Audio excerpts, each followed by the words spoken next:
अस्सलाम वालेकुम, welcome to Minnie's illustrations. Hopefully आपको थोड़ा सा आइडिया हो गया होगा फर्स्ट और सेकंड पर्सन के बारे में और कैसे वो माय या फिर मेरा या फिर योर्स या तुम्हारा या आपका यूज कर सकते हैं बेसिक सेंटेंसेस में। आज की वीडियो है थर्ड पर्सन के बारे में, बिल्कुल बेसिक, ओनरशिप के बारे में नहीं है, बिल्कुल basic usages of third person. Next video में हम इंशाल्लाह थर्ड पर्सन के ओनरशिप के बारे में बात करेंगे। So let's go. आज थोड़ा सा डिस्कस कर लेते हैं थर्ड पर्सन के बारे में। जब भी किसी थर्ड पर्सन की बात हो रही हो तो हम लोग इंग्लिश में यूज करते हैं ही या फिर शी। ही से हमें आइडिया हो जाता है कि ये किसी मेल की बात हो रही है और शी से हमें पता चल जाता है कि फीमेल की बात हो रही है। अगर हम उर्दू में बात करें तो उर्दू में होता है ये और एक और होता है वो। ये जो है या फिर वो, इन दोनों से हमें आइडिया नहीं हो रहा कि जेंडर, क्या जेंडर यूज हो रहा है, मेल है या फीमेल। लेकिन हम जब भी इस तरह कोई थर्ड पर्सन की बात करें तो हम कहते हैं ये लड़का या फिर ये लड़की, और फिर दूसरी तरफ वो लड़का या फिर वो लड़की। अगर हम पश्तो की बात करें तो हम कहते हैं दा या फिर दे, और वो के लिए हम यूज करते हैं अगा, अगो। ये जो ऊपर वाले दो हैं ये हम यूज करते हैं ये के लिए, और जो अगा या अगा अगा है ये हम यूज करते हैं वो के लिए। अब इन दोनों में क्या डिफरेंस है? अगर आपके पास कोई थर्ड पर्सन खड़ा है, वो आपको या तो वो प्रेजेंट है या फिर जो है आप थोड़ा सा दूर है लेकिन आपकी लाइन ऑफ साइट में, तो जब जब भी कोई ऐसा बंदा हो या बंदी हो तो आप कहते हैं ये लड़का या ये लड़की, जब उसके बारे में बात कर रहे हो, ठीक है। लेकिन अगर वो आपके लाइन ऑफ साइट में नहीं है, आपसे दूर खड़ा हुआ है या दूर खड़ी है, आप यूज करते हैं वो लड़का या फिर वो लड़की। अगर हम एक एग्जांपल देख लें, हम कहते हैं दा कुले दा, ठीक है। तो हम थर्ड, जिस तरह हम लोग फर्स्ट और सेकंड पर्सन में हमेशा देखते हैं कि यहाँ पे ज यूज होता है फर्स्ट पर्सन में, फर्स्ट वर्ड जो होता है सेंटेंस का, और त यूज होता है सेकंड पर्सन में। इसी तरह थर्ड पर्सन में हम यहाँ पे दा यूज कर रहे हैं। दा का मतलब है, एक तो हमने थर्ड पर्सन के लिए हमने 3 पॉइंट्स देखने हैं। एक तो अगर दा है first word of the sentence तो एक तो हमें पता चल गया कि ये थर्ड पर्सन है, थर्ड पर्सन की बात हो रही है। दूसरा, हमें ये पता है कि ये फीमेल की बात हो रही है। अगर आपको लास्ट लेक्चर याद हो तो हम जब है यूज कर रहे थे दा के लिए तो फीमेल के लिए हम दा यूज करते थे, मेल के लिए हम दे यूज करते थे। और दूसरा ये कि ये हम ये फैक्टर यूज करें। ये का मतलब ये है कि ये जो लड़की है ये यहाँ पे करीब खड़ी है आपके, ठीक है। दूर के लिए अगर हम यूज करते हैं तो हम वो यूज करते हैं उर्दू में। वो दूर पॉइंट करना होता है कि वो लड़की जा रही है तो आप वो यूज करते हो। तो अभी दा खुले दा का मतलब ये है, दा हम एंड पे इसलिए यूज करें कि ये इज है या फिर है फीमेल के लिए। दा खुले दा, ये प्यारी है, ठीक है। इसका ये मतलब है ये प्यारी और है। अगर हम मेल की बात करें तो हम कहते हैं दे कुले दे। ये वाला पार्ट आप लोगों को याद होगा, इज और है या फिर है यूज करते हैं उर्दू में किसी मेल के लिए, ठीक है। और ये हम इसलिए यूज कर रहे हैं कि क्योंकि एक तो ये थर्ड पर्सन है, दूसरा ये मेल है, और ये तीसरा यहीं पे है तो हम ये वाला फैक्टर यूज कर रहे हैं जिससे हम उर्दू में ये कहते हैं। तो दे खुले दे का मतलब है कि ये एक लड़का है, लड़के की बात हो रही है, और ये लड़का जो है ये करीब है हमारे, तो इसीलिए हम दे यूज कर रहे हैं। अगर हमने किसी वो की बात करनी हो तो हम कहते हैं वो प्यारी है, ठीक है। तो हम इसको ट्रांसलेट ऐसे करते हैं, एक तो प्यारी तो हो गया खुले,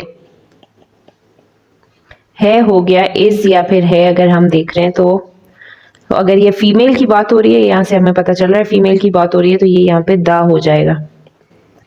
और ये वो है तो इसको हम कहते हैं अगा कुले दा, ठीक है। अगा भी थर्ड पर्सन है, फीमेल है और हमसे दूर है, इसलिए हम वो यूज करते हैं इसमें। अगर हम किसी मेल की बात करें तो हम कहते हैं वो प्यारा है, तो वही हम इसी तरह यहाँ पे दे यूज करेंगे। क्योंकि मेल है। प्यारा हम यूज करेंगे खुले, और वो के लिए हम यूज करते हैं अगा। अब ये वाला जो अगा है इसको हम ऐसे डिफ्रेंशिएट कर लें, ये वाला थोड़ा सा लंबा होता है अगा, और ये थोड़ा सा अगा हो जाता है, बिल्कुल ये छोटा सा, ये ए इसका बहुत ही छोटा सा है अगा। और ये अभी तो इतना डिफरेंस नहीं पता चलेगा, आगे जाके शायद आपको डिफरेंस का आइडिया हो जाए। ये अगा खुलेद है, अगा खुलेदा, ठीक है। तो वही थर्ड पर्सन है और मेल है और वो, ठीक है। अगर हम एक एग्जांपल करें, पहले इंग्लिश से स्टार्ट करते हैं। चलें, सपोज हम कहते हैं शी इज फेयर, या फिर बल्कि आप इसको वाइट ही कंसिडर कर लें। She is white. अब इसमें हमें नहीं पता चल रहा कि ये तो हमें जेंडर तो आइडिया हो रहा है कि ये फीमेल की बात हो रही है, पर हमें ये नहीं पता कि हम ये यूज करेंगे या हम वो यूज करेंगे। तो हम अभी इसके दो पार्ट्स बना लेते हैं। एक तो उर्दू में दोनों पहले तो उर्दू में ट्रांसलेट करें। ये गोरी है, गोरी को बल्कि अभी रहने दें, अब वाइट ही कर लें हम। गोरी फेयर गोरी होता है, लेकिन हम अभी बहुत ही बेसिक कर रहे हैं तो वाइट हम यूज कर लेते हैं। वाइट जो है उसको हम उर्दू में सफेद कहते हैं। ये सफेद है, वो सफेद है। तो अगर आप इसको पश्तो में कहना चाहें तो आप कहेंगे सफेद होता है स्पीना, है होगा दा, इसी तरह ये स्पीना दा, और इसमें ये आ जाएगा दा स्पीना दा, और ये आगा स्पीना दा। एक और चीज भी है, जब आप जेंडर में अब अगर मेल या फीमेल की बात करें तो इस तरह का अगर जो डिस्क्राइबिंग वर्ड हो या एडजेक्टिव हो तो हम लोग उसमें फीमेल्स के लिए हम लोग एक ए एक्स्ट्रा लगा लेते हैं इधर। अगर हम सेम एग्जांपल करें लड़कों के लिए तो ही इज वाइट सपोज करें हम, तो हम कहते हैं ये सफेद है और वो सफेद है। इसको आप कंपेयर करें, देखिए इधर जेंडर, उर्दू में हमें नहीं पता जेंडर कि सेम ही है, लेकिन और इंग्लिश में हमें जेंडर पता है, लेकिन हमें ये नहीं पता कि ये है या वो है, दिस है या दैट है। लेकिन पश्तो में हमें दोनों पता चल रहे हैं इस एक ही सेंटेंस से। तो हम इसको कहते हैं दे स्पिन दे, और ये आगा स्पिन दे। यहाँ पे देखें इधर ए का डिफरेंस है, ठीक है, इधर ए आ रहा है इधर ए नहीं आ रहा क्योंकि ये मेल है, इधर भी वही है क्योंकि ये मेल है।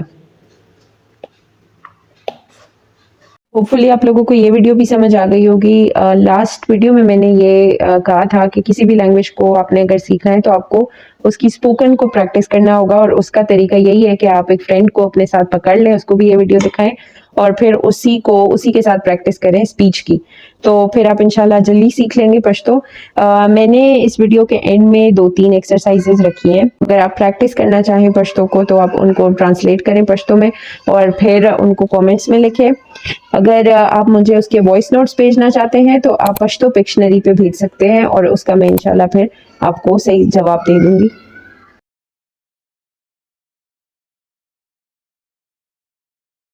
कोशिश करें कि प्रैक्टिस करते रहें, क्योंकि फिर वैसे फ़ायदा नहीं है इन वीडियोस को देखने का जब तक आप खुद प्रैक्टिस नहीं करेंगे।